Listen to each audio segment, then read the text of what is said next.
future students of St. Ansgar schools. You've heard it a million times before. Violence is never the answer. It may get a good point across, but it's still not the answer. Well, they're right. Violence doesn't work. From experience, I know this. I have gotten in trouble at least twice for violence at school. The first time was in, if I remember right, sophomore year. I had been dealing with a girl whose name has been changed to protect her privacy, who was just toxic. Called me names, made me wait on her hand and foot. This girl, Ingrid, as I'll call her, was in the same grade as me. She made me do stuff I wouldn't do with my other friends. She made me feel just ashamed to be who I wanted to be. I really started to reconsider our friendship after a trip to New Orleans, Louisiana, and Memphis, Tennessee. Ingrid had been shoplifting for about 3 months before this trip and had gotten quite good at it. She wasn't caught. She five-finger discounted different items from St. Ansgar to Memphis and then all the way down to New Orleans. She almost got away with it when we started to leave New Orleans. She got caught at the Audubon Zoo.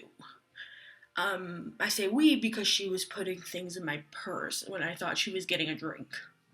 A chaperone had me empty my bag and asked if I had the receipts for different things. Elvis mints, plastic dinosaurs, candy dust, all that stuff. I told her I hadn't seen them and told her who else was getting into my bag.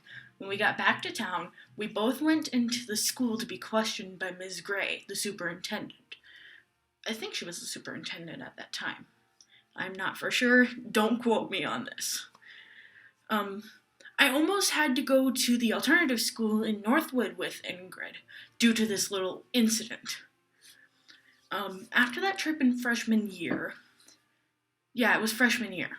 Sorry. I vented to a friend and it somehow got mixed up and brought to the point of me wanting to fight her. So when Ingrid heard this, she went to my locker, telling me what she heard after she pushed my earphones off. So she said, "So, I heard you want to fight me?" I stood up and punched her. I screamed at her to get away from me before it got worse. And after that, she yelled at her friend, who I'll call Mason, that I had punched her. Mason was pissed, promising to beat me up. 3 days later, I'd gotten back to school from suspension, and everything went back to normal for that while. That summer, actually, Mason lives in the same town that I do. So Mason came up to me on a bike ride and thanked me for punching Ingrid. She realized that, hey, Ingrid's toxic. She saw how horrible Ingrid was. And to this day, I still text and call, even Facebook message Mason. The second time was in senior year. I was pissed at a boy, Tyler, who had told me I looked like Ingrid after my haircut and broke up with my best friend. He and I had gotten into a little sort of fight, and I slapped him. I didn't get suspended for this one, thank God, but I did get a stern talking to, like a come to Jesus meeting.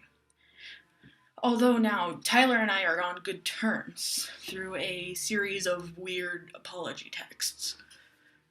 Again, when people say that violence is never the right answer, they're right. Don't let violence take over. Thanks, Ravi.